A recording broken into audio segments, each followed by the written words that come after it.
وأشهد أن سيدنا محمدا عبده ورسوله صلى الله عليه وعلى آله وأصحابه وسلم تسليما كثيرا. أما بعد، فيا أحبابي الكرام، أولا أوصيكم ونفسي الضعيفة المنكسرة المذنبة بتقوى الله سبحانه وتعالى، وأحثكم على طاعة الله وعلى طاعة رسوله في كل وقت لعلكم تفلحون.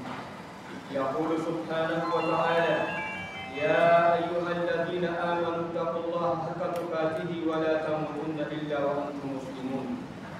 وقال سبحانه وتعالى: يا أيها الذين آمنوا كتب عليكم الصيام كما كتب على الذين من قبلكم لعلكم تتقون.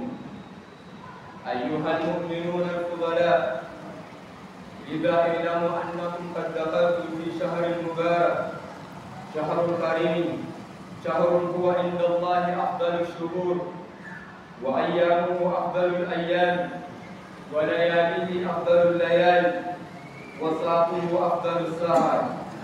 هو شهر دعيتم فيه إلى ضيافة الله، هو شهر دعيتم فيه إلى ضيافة الله.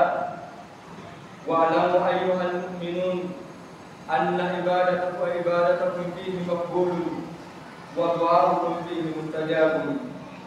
إذا أحبابي الكرام، اذكروا بجوعكم وعطشكم في هذا الشهر بجوع وعطش يوم القيامة، وتصدقوا على فقرائكم ومساكنكم، ووقروا كباركم وارحموا صغاركم، وصلوا أرحامكم، وغضوا أبصاركم، واحفظوا ألسنتكم عما لا، وحافظوا أسماءكم عما لا يستحيل استماع أسماءكم. وتوبوا إلى الله جميعا أيها المؤمنون، وارفعوا إليه أيديكم بالدعاء في أوقات صلاتكم. أيها المؤمنون الفضلاء، اعلموا أن أنفسكم مرهونة بأعمالكم ففكوها باستغفاركم، وأوزاركم ثقيلة من أوزاركم فخففوا عنها بطول سجودكم. واسألوا ربكم تبارك وتعالى أيها المؤمنون بنية صادقة وقلب صافية أن يوفقكم لصيامه وتلاوة كتابه، فإنه أعظم عبادة تقرب إلى الله سبحانه وتعالى.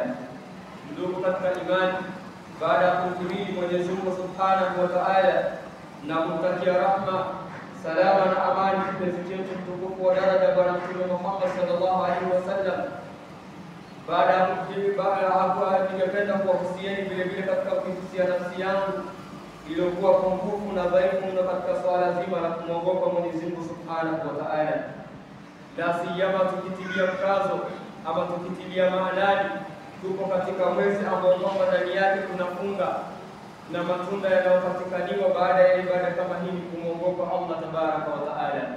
Ndio Mwenyezi Mungu akatuambia katika Qur'ani kuwa tumefaradhishiwa kufunga kama walivyofaradhishiwa waliokuwa kabla yetu sisi, lengo na madhumuni tupate uchaji Mungu katika leo zetu. Sasa inafaa tuko katika imani tujitahidi wakati tuko na mwezi kama huu, kabla ya kuondoka na hata baada ya kuondoka, uchaji Mungu kama huu tuwe tumeupata na tubakie nao kwa mzima mpaka itakapofikia sisi Ramadhani nyingine. Ikawa tunapofunga tuko katika imani, tunashinda na njaa, tunashinda na kiu, basi njaa kama hii na kiu kama hiki yafaa kutukumbusha sisi kama umma wa Kiislamu juu ya siku muhimu katika maisha yetu, siku ambayo kwamba ni nzito, siku ambayo kwamba kila mmoja anafaa kutanguliza matangulizi ambayo kwamba ni mazuri. Sio siku nyingine isipokuwa ni siku ambayo kwamba watu watasimamisha kisimamo kirefu mbele ya Allah tabaraka wa taala, yauma yaqumu an-nasu li rabbil alamin, siku ambayo kwamba watu watasimama katika uwanja wa mauti, takriban miaka 50 wamesimama, hakuna chakula, hakuna maji, huku wako katika jua ambalo kwamba ni kali tena sana. Ahbadi kiram, sasa kila mmoja utakaposhinda na njaa, utakaposhinda na kiu, ujiambie kutakuja wakati mwingine utasimama bila ya chakula, utasimama bila ya maji. Sasa mwisho wa siku jiulize, ni maandalizi gani ambayo kwamba umeyaweka sababu ya siku kama hiyo. Leo hii tunafunga, lakini tuna matarajio jioni tutafungua, tutakula. Je, hiyo siku ya kiyama, jiulize, wakati utakuwa umesimama miaka 50,000 bila ya chakula, bila ya maji, je, ukipatikaniwa miongoni mwa watakaoingia katika moto, utakuwa katika hali gani? Maana yake motoni hakuna kukula, bali chakula kama kule cha motoni cha miba. Hakuna kukunywa motoni, bali kinywaji cha motoni ni usaha, kinywaji ambacho kwamba kinatoa harufu mbaya, kinachukiza, kinatoa moto na mvuke. Kabla ya kufikishwa kinywaji, ngozi za uso wako zimepata nini? Kubabuka. Sasa kivyovyote vile atakayeingia peponi siku kama hiyo atakuwa amefarijika. Baada ya njaa atakwenda kukula katika mazuri ambayo kwamba kayaandaa Allah tabaraka wa taala. Na atakayeingia katika moto basi atakwenda kupata katika mateso ambayo kwamba ni makubwa, kukula katika zakum, kukula katika kinywaji ambacho kwamba ni kidogo tena sana. Sasa tuendelee ndugu katika imani, katika funga kama hii tunapofunga, tukumbuke na wakati kama huo tujiambie tumeandaa vipi kwa sababu ya siku kama hiyo ndugu katika imani. Futari ya wakati kama huo haitakuwa ni vyakula ambavyo kwamba tutakula, bali futari ya wakati kama huo ni matendo ambayo kwamba tutayafanya. Kitakachokufuturisha siku kama hiyo ni Qur'ani ambayo kwamba utaisoma. Kitakachokufuturisha siku kama hiyo baada ya kuwa umesimama kwa miaka 50,000 kwa kiu na njaa, kitakachokufuturisha ni sadaka ambazo kwamba utazitoa wakati kama huu. Kitakachokufuturisha wakati kama huo ndugu katika imani ni ule muamala mzuri ambao kwamba unao baina yako wewe na ndugu zako, baina yako wewe na jirani, baina yako wewe tajiri na mfanyikazi, baina yako wewe mwanafunzi na mwalimu, baina yako wewe mgonjwa na daktari. Maamiliano ambayo kwamba ni mazuri ndio itakuwa shari ambayo kwamba utakwenda kuila baada ya kisimamo kirefu na njaa nyingi ambayo kwamba itakuwepo wakati kama huo.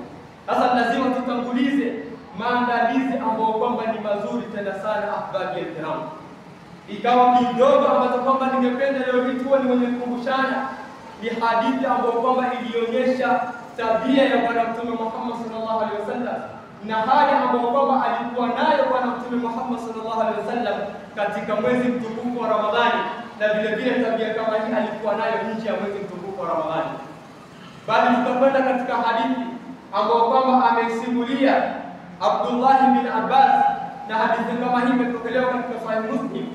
Anasema Abdullah bin Abbas katika kumsifia Bwana Mtume Muhammad, wa kana Nabii sallallahu alaihi wasallam ajwad an-nas wa kana ajwad ma yakunu fi Ramadan hina ma yalqahu Jibril wa kana yalqahu fi kulli layla wa yudarisuhu al-Qur'an. Fa Rasulullah sallallahu alaihi wasallam ajwad bikathir min ar-rih al-mursal. Aeleza Abdullah bin Abbas katika hadithi kama hii ambayo kwamba tutakwenda kuishi ndani yake siku ya leo, kwa alikuwa Bwana Mtume Muhammad sallallahu alaihi wasallam ajwadan nas, ni mbora wa watu katika kutoa, katika kuwasaidia. Hakuna yeyote ambaye kwamba anakuja ahitajia msaada akarudi patupu kutoka kwa Bwana Mtume Muhammad sallallahu alaihi wasallam. Ni mtu anakuja anajaa akimlisha Mtume Bwana Mtume Muhammad sallallahu alaihi wasallam.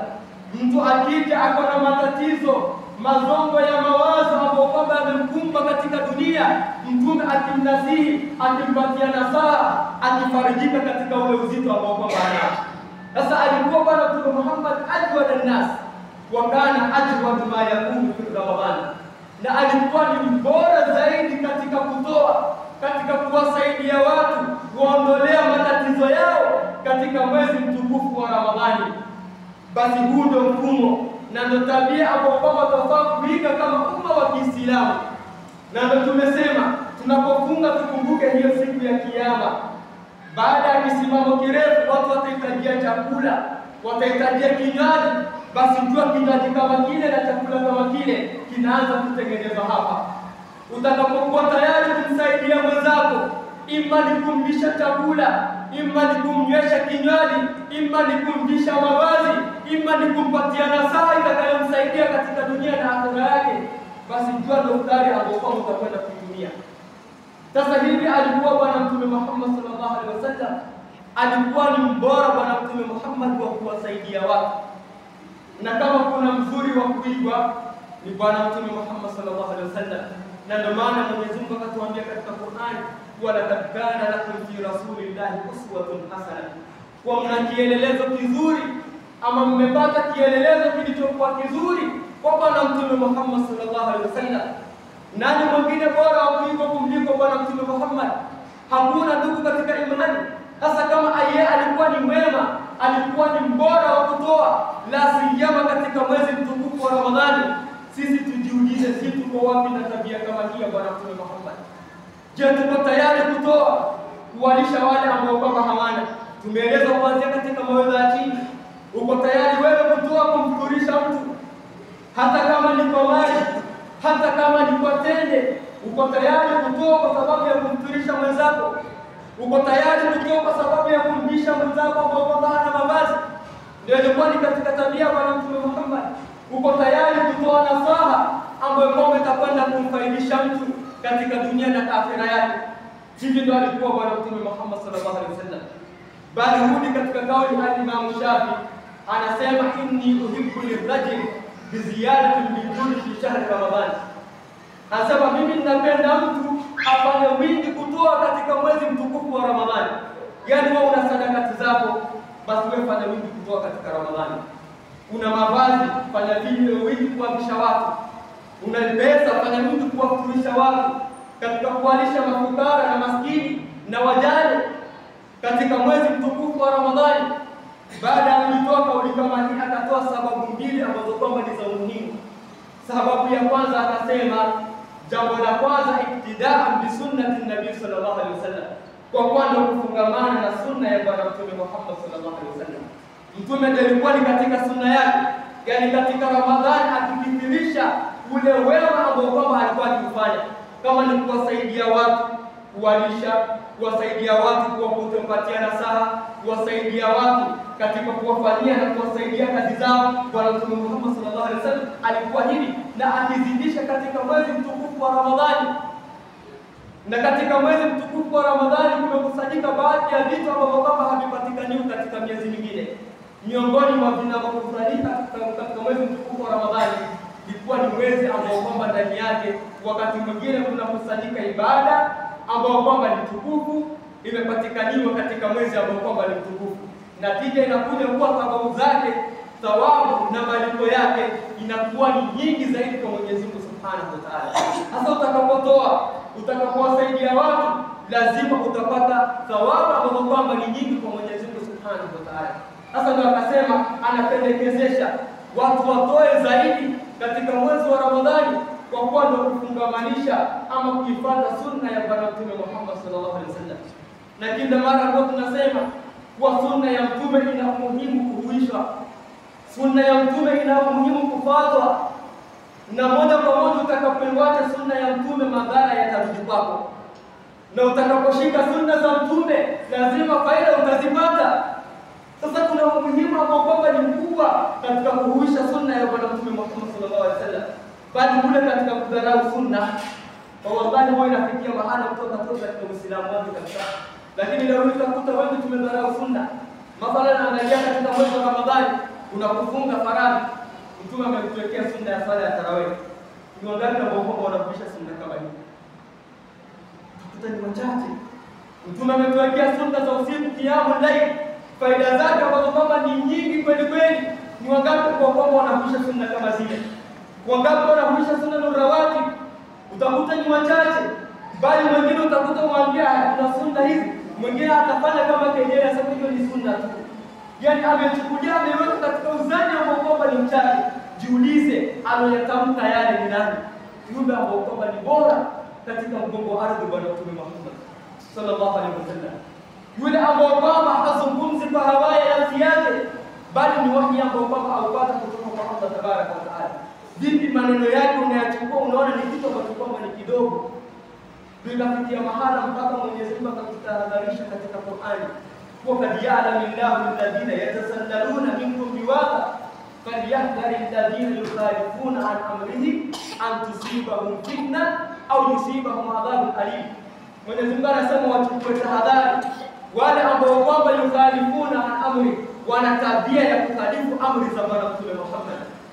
Madhara ama watakayopata ni yapi? Mwenyezi Mungu anasema huenda watapata fitna ambayo kwamba ni kubwa, fitna ambayo kwamba wanahitaji maulama. Yani yawezekana wewe ukatoka katika Uislamu wako kabisa, yani ukabakia ukajua wewe ni Ramadhani, wewe ni Musa, wewe ni Ali, ukajiona Muislamu, lakini wewe kiukweli hauko katika Uislamu kwa kuwa umedharau sunna ya nani? Ya Bwana Mtume Muhammad sallallahu alaihi wasallam. Anasema au yusiba adhabun alim, ama wakapatikaniwa na adhabu ambayo kwamba ni kali kutoka kwa Allah tabaraka wa taala. Na mifano iko nini? Angalia katika vita vya Uhud, Waislamu walipata kipigo kiasi gani kwa sababu ya kukhalifu amri ya Bwana Mtume Muhammad. Sasa maadamu umeambiwa hii kitu ni sunna, basi jitahidi uwe ni mwenye kutekeleza katika kiwango kikubwa ambacho kwamba utawezewa. Mwenyewe atuambia katika hadithi kwa maana haitukum anhu fajtanibuhu wa ma umirtukum bihi fa'tu minhu mastata'tum fa inna ma ahlaka alladhina min qablikum kathura masailihim wa ikhtilafihim ala anbiya'ihim. Kwa chochote ambacho kwamba nimewakatazeni jiwekeni mbali nacho, na chochote ambacho kwamba nimewahimizeni mkifanye basi kifanyeni kwa kiwango kikubwa ambacho kwamba mtawezewa. Kwa kuwa sunna ya Bwana Mtume Muhammad sallallahu alaihi wasallam lazima ihuishwe. Sasa katika sunna za Mtume katika mwezi wa Ramadhani ilikuwa ni kuzidisha ile khairat katika masuala mazima ya kutoa na kuwasaidia watu. Ndio hikma ya kwanza ambayo kwamba alitoa al-Imam Shafi. Hikma ya pili akasema watu vile vile ambao kwamba wanahitajia misaada kama ile wanahitajia katika huu mwezi zaidi kuliko miezi mingine. Kwa sababu gani? Akasema kwa kuwa wameshughulika na ibada. Leo hii maskini anahitajia labda takriban mchana mzima atoke kwa sababu ya kwenda kutafuta, labda kazi yake ni ya suluku, hata pata katika mchana mzima wakati wa kuketi na kusoma Qur'ani katika mwezi mwingine. Katika Ramadhani Muislamu kama huyu akawa amejibana katika ule muda wake, lakini anajibana hivyo hivyo apate muda aketi asome Qur'ani, anajibana apate muda ahudhurie madarasa ambayo kwamba anaendelea msikitini, anajibana lengo na madhumuni au na mwenye kupata swala za jamaa. Sasa Muislamu kama huyu utakuta katika dunia yake ameweka muda kidogo, si kama kawaida yake, basi atakachokipata kitakuwa ni kichache, hakitamtosheleza, basi anahitajia ziada kusaidiwa. Basi ndio lengo ambalo kwamba amelitoa al-Imam Shafi kwa wanaotaka kusaidiwa katika mwezi wa Ramadhani, wanahitajia msaada ule kwa zaidi, kwa kuwa wameshughulika na ibada, hawana muda mwingi wa kutoka kwenda kutafuta. Basi tunafaa akahimiza mtu au ni mwenye kutoa zaidi katika mwezi mtukufu wa Ramadhani, kwa kuwa ndio ilikuwa ni sunna ya Bwana Mtume Muhammad sallallahu alaihi wasallam. Sasa kana ajwad, alikuwa Bwana Mtume Muhammad ni mbora wa kutoa na kusaidia, wa kana ajwad ma yakunu fi Ramadhan, na alikuwa ni mbora zaidi kutoa katika mwezi mtukufu wa Ramadhani. Sasa huu ndio mfano ambao kwamba tunafaa kuiga, tutoe katika kuwasaidia watu maskini, mafukara, mayatima, wajane, au watu wanahitajia misaada. Ndugu katika imani, lazima tuwe tuko tayari kutoa, bali sisi kwa sisi tuwe tuko tayari kulishana. Utamkuta mtu nyuma labda ana vitu kadhaa vya kufungulia, ana maji, ana tende, ana ndizi, ana sambusa, ana viazi karai, lakini hivi vitu vyote anataka avile peke yake. Je, umejiuliza ujira ambao kwamba utaupata lau utamnyesheleza mtu maji? Ujira ambao kwamba ni mkubwa. Bali angalia katika ile hadithi, sahaba mmoja amekuja kwa Bwana Mtume Muhammad sallallahu alaihi wasallam, aisimulia Imam Ahmad hadithi kama hii. Yule bwana anakuja anamwambia, mama yangu amefariki, je, naweza nikamtolea sadaka? Mtume akamwambia ndio, inawezekana kumtolea sadaka. Kisha yule sahaba amuuliza Mtume, na sadaka gani ambayo kwamba ni bora kwa mimi kuitoa? Mtume amwambia sadaka ambayo kwamba ni bora kwa kweli kumsheleza maji. Sasa inawezekana wewe ukaona kwa hili kitendo ambacho kwamba ni kidogo, hakina uzito, lakini kwa Mwenyezi Mungu Subhanahu wa Ta'ala ni kitendo ambacho kwamba ni kikubwa. Bali angalia katika ile hadithi ambayo kwamba ni mashuhuri, yule mwanamke ambaye kwamba alikuwa akitembea, Mtume alimtaja kana wahiyu min bagaya wa Israeli. Alikuwa ni mwanamke wa kujiuza, malaya kwa lugha ambayo inafahamika. Huyu mwanamke wakati mmoja ametoka, mara anampata mbwa ambao kwamba atembea katika jangwa, ameshikwa na kiu kweli. Yule mwanamke akaingia katika kisima, akatoa kiatu chake, akachota maji, akakuja akamnywesha mbwa kama huyu. mbwa ambao kwamba kwanza ni najisi, ambao kwamba ni zito. Huyu mwanamke ni mwanamke ambao kwamba alikuwa ni mchafu, akifanya katika akbarul kabair zina, lakini kwa kitendo kama hiki cha kunyesheleza mbwa, mnyama ambao kwamba ni najisi nzito, amemnyesheleza maji, kwa wallahi Mwenyezi Mungu Subhanahu wa Ta'ala kwa kitendo kama hiki atamsamehe. Sasa wewe jiulize, una ujira kiasi gani wewe ambao kwamba unamnyesheleza maji mtu ambao kwamba mchana mzima ameshinda katika qiraatul Qur'an? Una ujira kiasi gani utakayemnyesheleza mtu ambao kwamba mchana mzima ameshinda katika saumu, mchana mzima ameshinda katika istighfar, mtu ambao kwamba usiku mzima amesimama akiswali salatu tarawih, qiyamul layl? Una ujira kiasi gani kwa Allah tabaraka wa taala? Bali jiulize, mtu kama yule ukamshindisha, una ujira kiasi gani?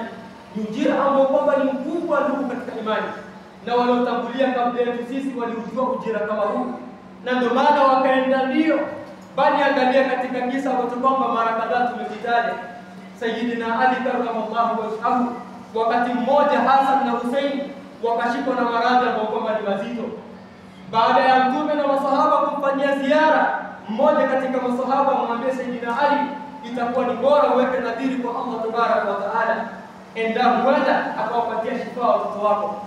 Sayyidina Ali akatia nadhiri kuwa mimi Hasan na Hussein wakipona nitafunga mimi na familia yangu siku 3 kwa ajili ya kumshukuru Allah.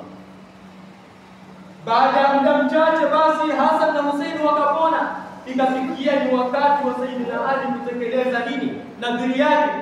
Na ndio Mwenyezi Mungu akazungumzia haya mpaka katika suratul Insan, yufuna bin nadhr wa yahfaquna yawman kana sharruhu mustatira.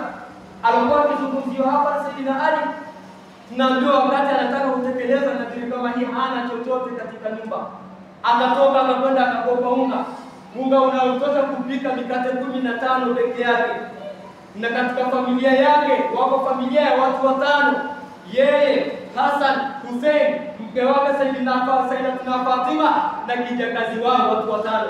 Bimaana kwa siku moja wanafaa kutumia mikate 5 ndio ule unga uwatosheleze kuwapeleka kwa siku 3. Basi wakaanza siku ya kwanza kufunga, wakafunga. Walipofika nyakati za jioni, wakati ndio walikuwa wanataka kufuturu, baada ya Sayyidina Fatima kutengeneza mikate 5, mara wanasikia mlangoni kunabishwa. Sayyidina Ali anatoka anakwenda kufungua mlango. Wakati anafungua mlango, mara anampata kuna maskini ambao kwamba anaomba, amwambie ataimuni atawaakumullahu min wa'dil janna, nilisheni, atakwenda kuwalisheni Allah katika yale alowaandalia katika pepo yake, katika mazuri ambayo kwamba kawaahidi. Sayyidina Ali aliingia ndani akachukua ile mikate 5 na kuja na kupatia mjini. Ikaonekaniwa amefunga mchana mzima, usiku wamelala hawajafuturu chochote. Wakaamka siku ya pili na saumu, kufunga siku ya pili katika zile siku 3. Walipofika nyakati za jioni ndio wameketi wanataka kufuturu, mara wanasikia mlangoni kunabishwa. Sayyidina Ali anatoka anakwenda anafungua. Akifungua anampata kuna yatima amenyosha mkono, amwambia nilisheni, atakwenda kuwalisha Allah katika alowaandalia katika pepo. Sayyidina Ali anaingia anachukua ile mikate 5 na kupatia huyu yatima. Wanalala siku ya pili hawajakula chochote, wanaamka siku ya 3 na saumu. Ilipofika nyakati za jioni ndio wameketi wanataka kufuturu, mara wanasikia mlangoni kunabishwa. Sayyidina Ali ndipo akaamka kwenda kufungua. Mara alifungua anampata yule mateka asiri, tena mtu ambao kwamba hana nini, si Muislamu, bali wanaeleza maulama ilikuwa ni katika ahlul mushrikun, bali kuna kauli kweli kweli katika ahlul billah, lakini watu wafungwa, lakini kauli ambao kwamba ina nguvu walikuwa ni katika washirikina watekwa wa wakati kama huo. Sasa kumekuja watu mateka ambao kwamba ni mushrik, amwambia nilishe, Mwenyezi Mungu atakwenda kulisha katika alokuahidi katika pepo. Sayyidina Ali hakuangalia kwa kisi Muislamu wenzangu, akaingia akachukua ile mikate akampatia.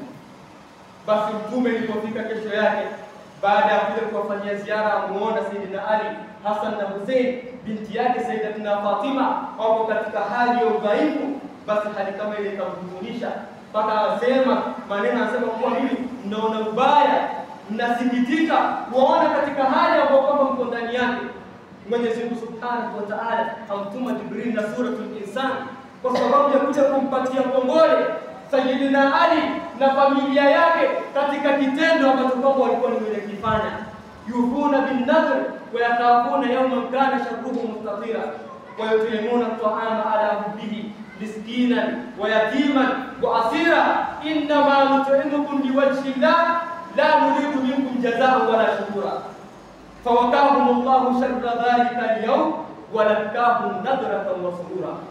Mwenyezi Mungu anasema ama anataja Sayyidina Ali miongoni mwa sifa ambazo kwamba aliwataja nazo, anasema ni wale ambao kwamba wanatekeleza nadhiri zao pindi wanapopata kuzichukua, na wanahofia siku ambayo kwamba ni zito, siku ambayo kwamba adhabu zake zitakuwa ni ndefu, zitakuwa ni nyingi, ambayo kwamba ni siku ya Kiyama. Kwa sababu ya kuhofia siku kama ile, wanakuwa ni mwenye kuwalisha watu tena chakula kama kile ambacho kwamba wanawalisha watu. Mwenyezi Mungu anasema ala hubbi, wanakuwa ni mwenye kukipenda, wanakihitajia, lakini hivyo ndivyo wanakitoa kwa sababu ya kuwapatia wenzao. Wangapi ambao kwamba uko tayari leo hii una tende 10 katika mkono wako, basi sikule zote mgawie na wenzako.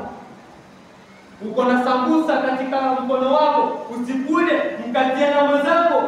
Ni ujira ambao kwamba ni mkubwa kwa Allah tabaraka wa taala, kwa kuwa utakapomlisha mtu kama alivyomlisha Sayyidina Ali, mwisho wa siku ni katika pepo ya Allah tabaraka wa taala.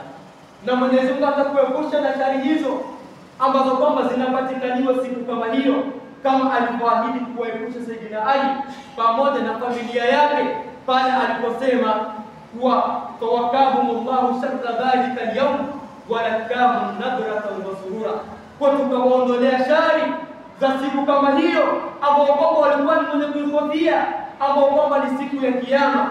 Walakahum nadra, bali na kwa tumeondolea shari za siku kama hiyo, basi tutawapatia tabasamu katika nyuso zao, wakati ni siku ambao kwamba nyuso zitakunjana kwa sababu ya adhabu, kwa sababu ya majasho.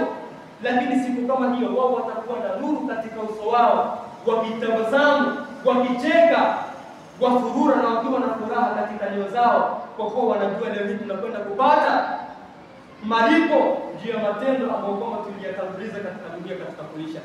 Sasa tusije tukadharau ndugu katika imani masala mazima ya kulishana, bali katika kumalizia, angalia katika hadithi ambayo kwamba imepokelewa na Amr radhiallahu ta'ala anhu, Bwana Mtume Muhammad sallallahu alaihi wasallam anasema wakati mmoja anawaambia masahaba, inna fil janna ghurafa yura dhuhuriha min butuniha wa min butuniha dhuhuriha, kwa katika pepo kuna vyumba ama kuna chumba ambacho kwamba ukiwa nje unaona kile kilichoko ndani, na ukiwa ndani unaona kile ambacho kwamba kiko nje, ama ukiwa nje unaona kule ndani, na ukiwa ndani unaona nini? Unaona nje. Gani vimetengenezwa kwa njia ambayo kwamba ni kumstarehesha yule ambaye kwamba atakuwa ndani yake, ameketi huko anaangalia mandhari ambayo kwamba yanamzunguka, angalia ndege wanaoruka kutoka sehemu moja mpaka nyingine, angalia miti ya matunda ambayo kwamba imening'inia, angalia mito ambayo kwamba inatiririka, yani inafurahisha kulikweli jumba kama hivi. Mmoja katika maswahaba anasema kumuuliza Bwana Mtume Muhammad sallallahu alaihi wasallam, biman hiya ya Rasulullah, ni nani atakayeingia katika jumba kama hivi? Mtume akamwambia awwalan hiya liman tayyaba al-kalam, mwanzo atakayeingia ndani yake ni yule ambao kwamba maneno yake yatakuwa ni mazuri. Kisha wa'at'ama at-ta'am, yule ambao kwamba vile vile atakuwa ni mwenye kulisha chakula. Wa adama siyam, atakuwa ni mwenye kufunga. Wa kama billaili wan nasu niyam, na akasimama nyakati za usiku akaswali wakati watu wamekuwa ni mwenye kulala. Sasa tusije tukadharau masala mazima ya kuhurumiana, masala mazima ya kulishana, ya kufuturishana, ina ujira ambao kwamba ni mkubwa kwa Mwenyezi Mungu Subhanahu wa Ta'ala. Mwisho wa siku tukumbuke kile tulichoambiwa, wa arrahimuna yarhamuhumur rahman irhamu man fil ardi yarhamukum man fis sama, kwa wale ambao kwamba wana huruma atakuwa ni mwenye kuwahurumia Allah tabaraka wa taala. Basi hurumieni wale walioko katika ardhi, hata wahurumieni yule ambao kwamba yuko katika mbingu, ambao kwamba ni Allah jalla jalaluhu. Bi maana endapo utakuwa tayari kumhurumia mwenzako katika kumfanyia wepesi katika riziki yake ukamsaidia, ukamlisha imani yatima, ukamvisha imani yatima, imani mjane, imani asiojiweza kwa njia yoyote, wewe jua Mwenyezi Mungu Subhanahu wa Ta'ala naye vile vile atakuwa ni mwenye kusaidia katika mazito yako. Kufikia hapa tutakuwa kwa Mwenyezi Mungu Subhanahu wa Ta'ala atujalie vile vile yasamuna kaula tatabuna ahsana. Aqulu qawli hadha wa astaghfirullah al-azim li wa lakum fastaghfiruhu innahu huwal ghafurur rahim wa huwal barrul karim. Astaghfirullah.